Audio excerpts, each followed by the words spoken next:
Assalamualaikum warahmatullahi wabarakatuh.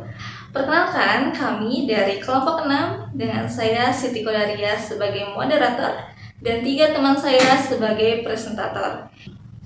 Baik teman-teman semuanya, tanpa berlama-lama mari kita simak dan dengarkan presentasi yang akan kita bawakan mengenai optimasi sumber belajar berbasis digital dalam meningkatkan efektivitas pembelajaran.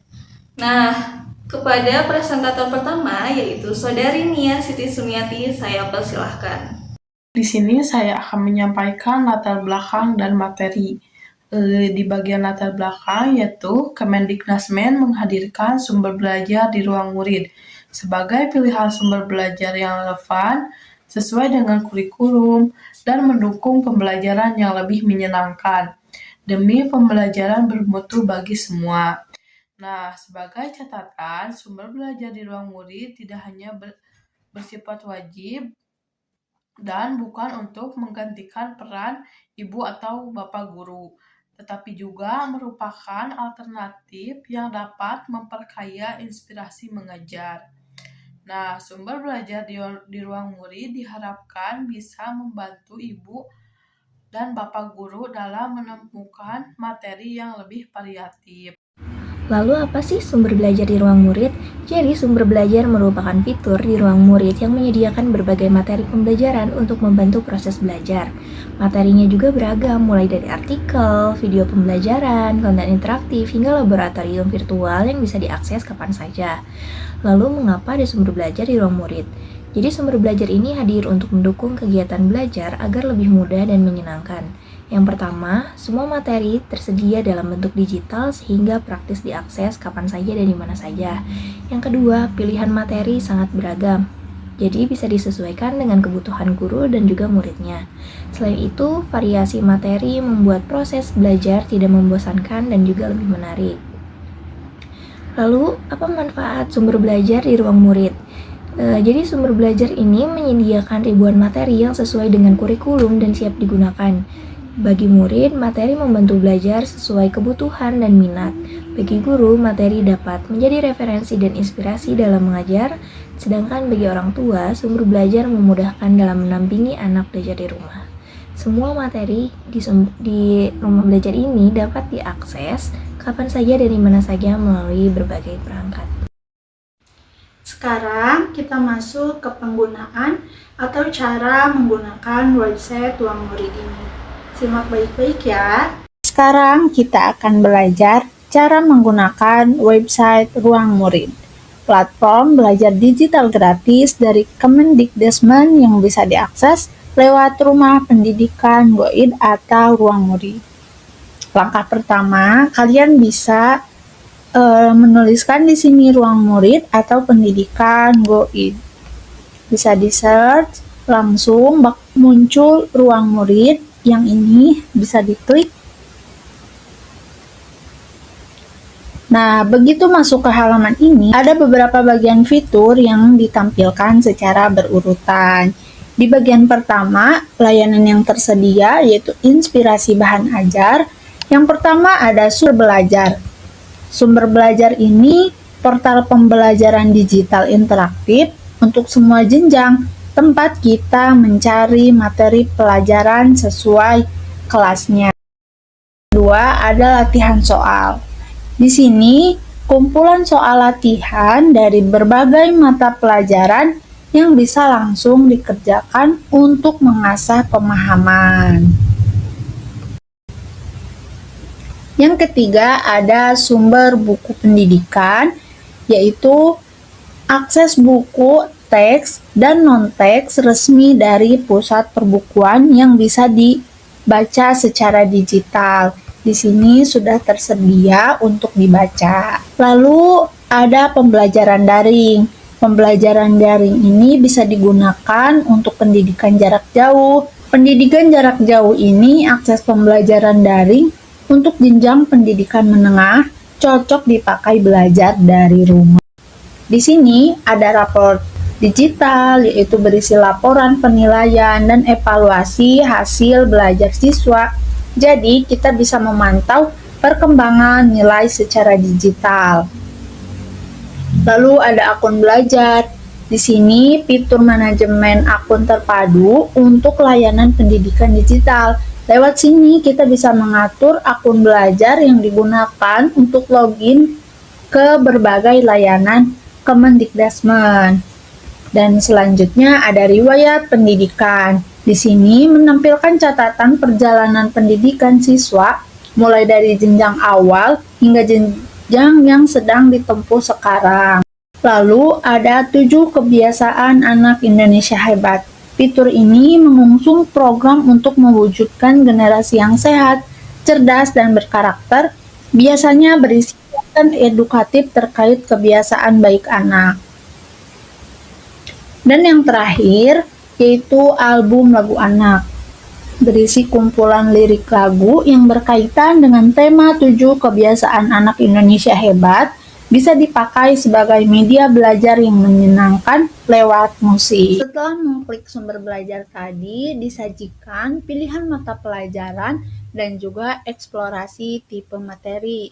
Di pilihan mata pelajaran ini, kita bisa memilih materi apa atau mata pelajaran apa yang akan kita pakai. Contohnya di sini ada matematika, bahasa Indonesia, IPAS, dan lain sebagainya.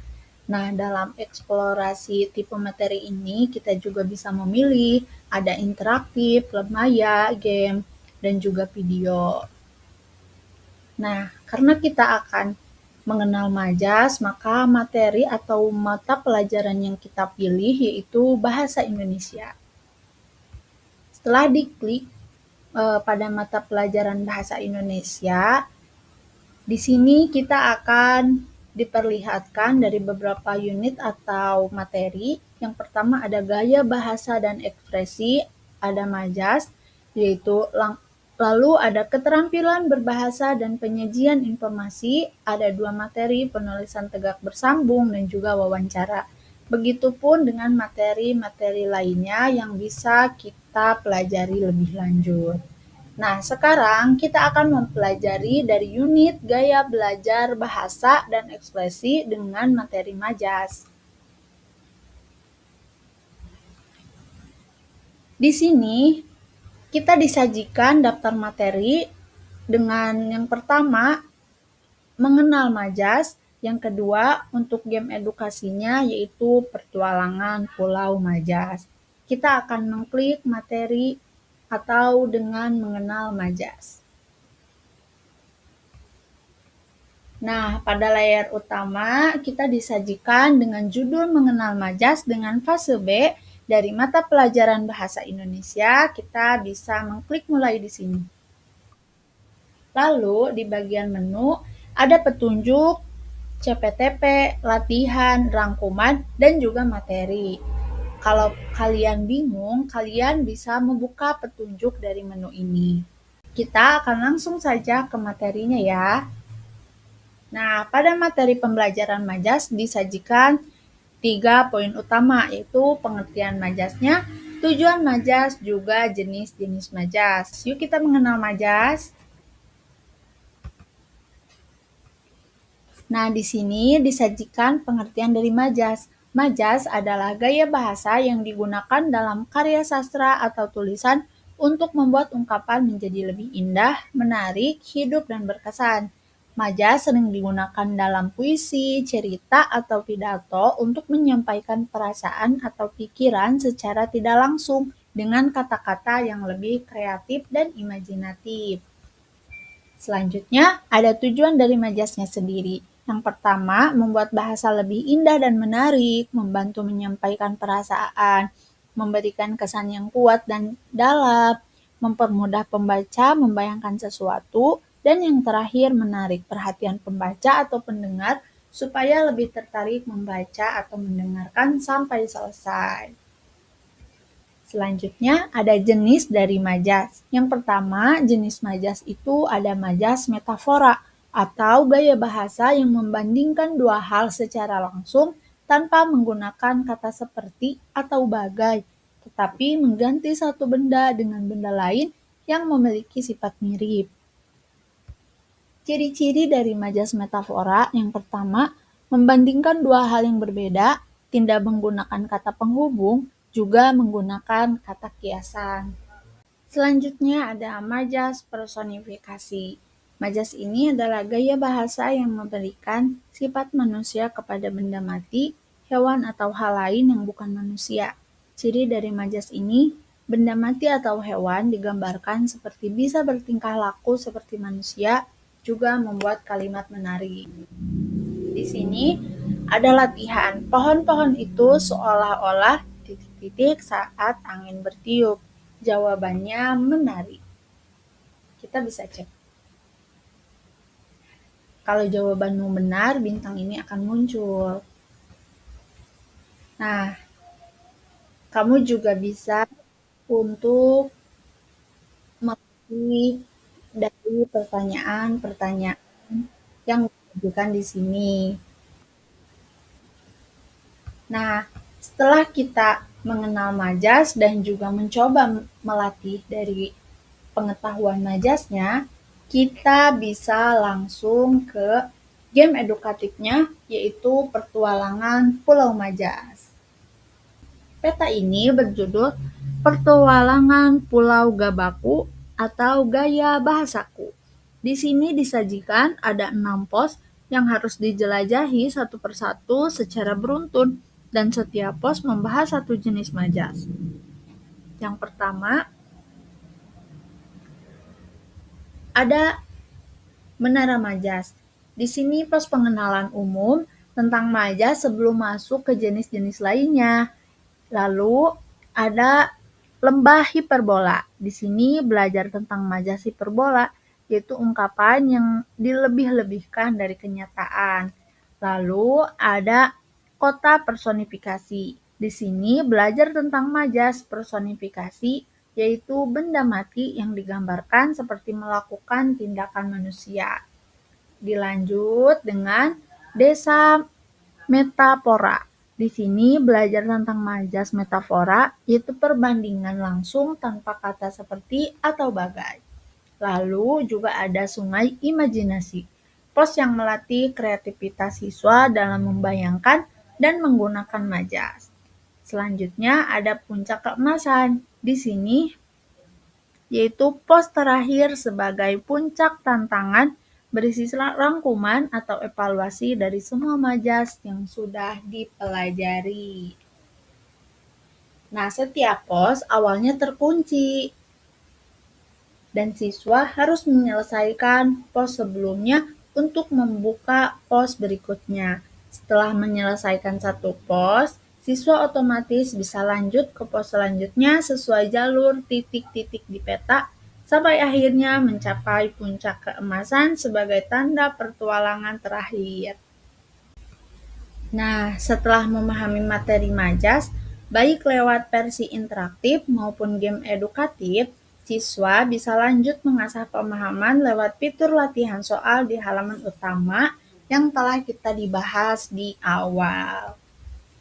Nah, teman-teman, itu dia cara menggunakan website Ruang Murid.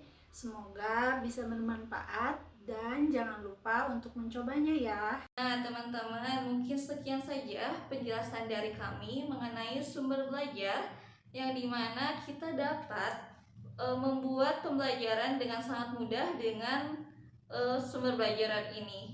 Kita juga sebagai guru bisa langsung memberikan penjelasan dan juga pertanyaan untuk siswa-siswa yang akan kita ajarkan. Mungkin cukup sekian saja penjelasan dari kelompok 6. Mohon maaf bila ada kesalahan kata ataupun pengucapan. Terima kasih. Wassalamualaikum warahmatullahi wabarakatuh.